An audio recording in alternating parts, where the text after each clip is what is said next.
ফেসবুকে content quality problem, aspect ratio problem সবগুলো মিলে ফেসবুকে কিন্তু এখন ঘুরপাক খাচ্ছে। হ্যালো গাইস, আমি টেক এডিট সেন্টার থেকে সাইফুল ইসলাম বলতেছি। আমি আজকে আপনাদেরকে সব কিছু শিখিয়ে দিব একেবারে ফানির মতো। তো চলুন দেখি ফেসবুক কন্টেন্ট কোয়ালিটি প্রবলেম হলে কি করবেন, অ্যাসপেক্ট রেশিও প্রবলেম হলে কি করবেন। ভিডিওটা একটু লং হবে, তারপরও ধৈর্য ধরে দেখবেন। চলুন লেটস গো। তো প্রথমে আমরা ফেসবুকে যা দেখব যে কোন ভিডিওতে কন্টেন্ট কোয়ালিটি প্রবলেম। তো আমরা এই ভিডিওতে যাই, এখানে যাই সি অ্যাডে দেবো, দেওয়ার পর এখানে কন্টেন্ট কোয়ালিটি ইস্যু এসে আছে, পোস্ট বাই রেড বিস্টি লিমিটেড। তো আমরা এই লিমিটেডে ক্লিক করার পরে দেখেন অ্যাসপেক্ট রেশিও প্রবলেম। তার মানে আপনি যে ভিডিওটা ছাড়ছেন সেটা ফেসবুকের যে সাইজ আছে, মানে ফেসবুকের যে ভিডিও সাইজ তার সাথে ম্যাচিং হচ্ছে না। বিষয়টা কিন্তু ভালোভাবে বুঝেন, তারপরে আমার ভিডিওটা শেয়ার করেন। তাহলে আমাদের ভিডিওটা প্রবলেম কি, অ্যাসপেক্ট রেশিও, মানে আমরা যে ভিডিওটা বানিয়েছি সেটা ফেসবুকের সাইজের সাথে যাচ্ছে না। তো আমরা এখন যে ভিডিওটা আমাদের আছে সেটা হলো 16:9, মানে আমরা যে ইউটিউবের জন্য ভিডিও বানাই এভাবে রিলস না, এভাবে যে ভিডিওটা বানাই ওই ভিডিওটার সাইজ, কিন্তু ফেসবুক চাচ্ছে না এ সাইজে ভিডিও আপলোড করতে। তো এটা সমাধান হলো, আপনারা যখন ভিডিও এডিটিং করবেন তখন আপনারা কোন সাইজ দিলে ফেসবুকের সাথে ম্যাচিং হবে, আর কোন সাইজ দেওয়ার পর এই ফেসবুকে আর এই প্রবলেমটা আসবে না। আমরা অ্যাডোবি প্রিমিয়ারে চলে যাব, যার পর আমরা এখানে একটা নিউ সিকোয়েন্স নেব। নিউ সিকোয়েন্স নেওয়ার পর আমরা এখানে আমাদের যে সাইজ আছে, আমাদের এখানে একটা সাইজ নিয়ে নিলাম 1920/1080। তারপর সেটিংয়ে যাব, যাওয়ার পর এখানে আমরা যে সাইজটা দিই, তো আমরা এটা সাইজটা চেঞ্জ করে আমরা এখানে দেব 1080/1080, মানে এখানে 1080, এখানে 1080, মানে 1080 দিতে হবে, 1080/1080 দেওয়ার পর আমাদের ফেসবুকের যে সাইজটা এটা চলে আসছে। ফেসবুকের যে সাইজটা সেটা আপনারা খেয়াল রাখবেন, 1080/1080। ধরুন আমরা এখান থেকে এই ভিডিওটা নিচ্ছি, নেওয়ার পর এখানে ঢাললাম ক্যাপ অ্যাডজাস্টিং করলাম। অ্যাডজাস্টিং করার পর দেখেন আমার ভিডিওটা কিন্তু এ সাইজে ভিডিও করে নিই, আমাদের ভিডিওটা অনেক লম্বা। তো আমরা কি করব, আমাদের ভিডিওটা যেভাবে লম্বা হয় এভাবে টেনে এখানে আমরা সাইজ মতো করে দিব। আর না হয় আমরা এখানে যদি এভাবে তাল না মিলাতে পারি তো কন্ট্রোল জেড দিব, জেড জেড জেড। আমরা আবার পিছনে আসলাম, আসার পরে আমরা ভিডিওটা আবার নিয়ে আসবো, নিয়ে আসার পর এখানে ছেড়ে দেব, ক্যাপ অ্যাডজাস্টিংয়ে দিব, দেওয়ার পর এখানে আমরা ভিডিওর মাঝখানে আসবো। আসার পর আমরা এখানে রাইট বাটন ক্লিক করে স্কেল টু ফ্রেম সাইজ দিলে ভিডিওটা মাঝামাঝি বসে যাবে।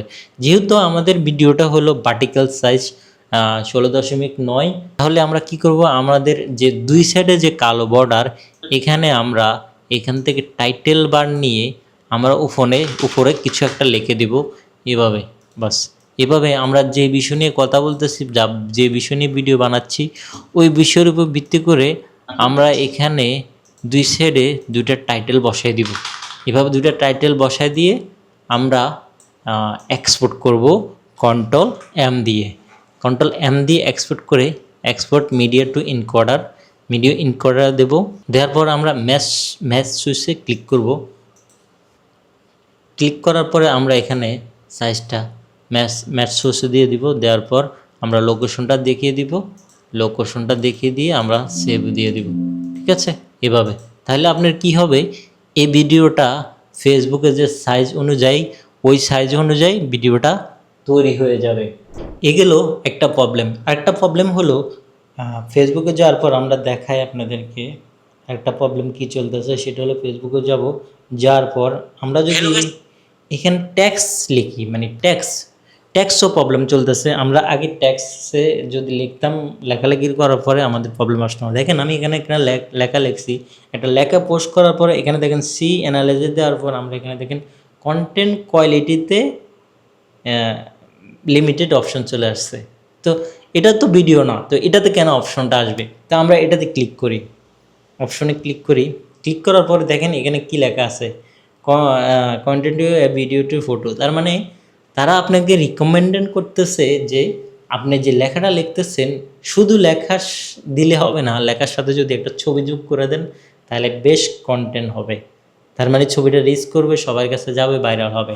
আপনি শুধু লেখা লেখেন তাহলে কিন্তু তাদের মানে ইয়ের সাথে যাচ্ছে না। আমি জানি না, আগে তো সবাই শুধু লেখা লিখতো কিন্তু এই প্রবলেম আসতো না। এখন ইদানিং এই প্রবলেমটাও আসছে, লেখার মাঝেও লিমিটেড ইস্যু চলে আসতেছে। তো যাই হোক, এই প্রবলেমগুলো যদি ফেসবুক সলভ করে তাহলে বেটার হবে, কারণ সবাই তো আর ছবি ছাড়বে না, সবাই তো আর লেখা পোস্ট করবে না, যে যার মতো করে পোস্ট করবে। কিন্তু এখন ছবির সাথে লিখতে হবে, ছবি কই পাইব? ধরেন হুট করে একটা দরকার, যে কোনো ইমার্জেন্সি দরকার, আমি পোস্ট করে দিলাম লিখা, আমি এটার জন্য ছবি তো কই তৈরি করবো, ছবি কই পাবো, ছবি কই উঠামো? যাক, এই বিষয়টা আমার কাছে খুবই বোরিং লাগছে। ওইটা ঠিক আছে, যাক, ফেসবুকের একটা রিকমেন্ডেড সাইজ আছে, ভিডিও সাইজ অনুযায়ী তারা ভিডিও পোস্ট করতে বলতেছে, এই জন্য কন্টেন্ট কোয়ালিটিটা আসতেছে বা অ্যাসপেক্ট রেশিওটা আসতেছে। তো আমার কথা হলো, লেখাতে গিয়েও একই সিস্টেম, যে লেখার সাথে একটা ছবি যোগ করার জন্য বলতেছে, তাহলে তাদের এই প্রবলেমটা আর আসবে না। তো ভিডিওর ক্ষেত্রে একই প্রবলেম হলো, ভিডিও যদি একই ভিডিও যদি আমরা 2 প্ল্যাটফর্মের জন্য তৈরি করি, তাহলে বিরক্তর বিষয় না? এটা হলো খুবই বোরিং বিষয় বা বিরক্তর বিষয়। যাক, আশা করি বুঝতে পারছেন। যদি ফেসবুকের জন্য ভিডিও তৈরি করেন, তাহলে 1080x1080-তে ভিডিও তৈরি করবেন। আর যদি মোবাইল ইনশটে বা ক্যাপকাটে করেন, দেখবেন এখানে 1.1 লেখা আছে। স্পেক রেশিওতে গেলে 1.1 সাইজ যেটা আছে, ওই সাইজটা দিয়ে দিবেন। ওটা হলো ফেসবুকের বর্তমান সাইজ। ওই সাইজে ভিডিও যদি আপনি সেভ দেন, সেভ দিয়ে যদি ফেসবুকে ছাড়েন, তাহলে আশা করি আর এই প্রবলেম আসবে না। আর লেখাতে যদি এই প্রবলেম থাকে, অবশ্যই লেখার সাথে একটা ছবি যোগ করে দিবেন, তাহলে এই প্রবলেম আসবে না। আশা করি ভালো লাগছে ভিডিওটা, সবার উপকারে আসবে যদি শেয়ার করে দেন। তো সবাই ভালো থাকবেন, আল্লাহ হাফেজ।